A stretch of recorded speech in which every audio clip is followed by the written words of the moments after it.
So you're ambitious. You got big dreams, you want to be successful, and ultimately you want to live the life you've always imagined. But there's a problem. You're lazy. You know exactly what you should be doing, yet you don't do it, leading to feelings of guilt, because deep down, you know you're capable of more. This guilt builds up over days, weeks, months, until it turns into acceptance. And then the new year arrives, and with it, the same goals from last year.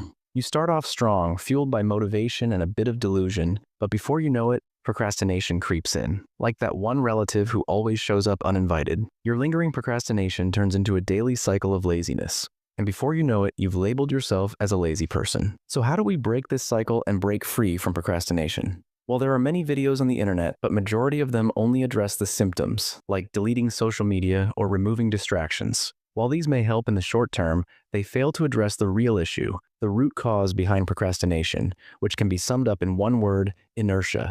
In physics, inertia is the tendency for objects at rest to stay at rest, and objects in motion to stay in motion, unless acted upon by an external force. This also happens to be Newton's first law of motion, and it applies just as much to tasks as it does to objects. Getting started on any task, no matter how small, requires an initial push and some amount of energy to overcome the resting state of inertia. And this precisely is the issue. We make this initial push so big and difficult in our minds that instead we just avoid the task entirely and distract ourselves with cheap dopamine-inducing activities. So to break procrastination, we need to break inertia.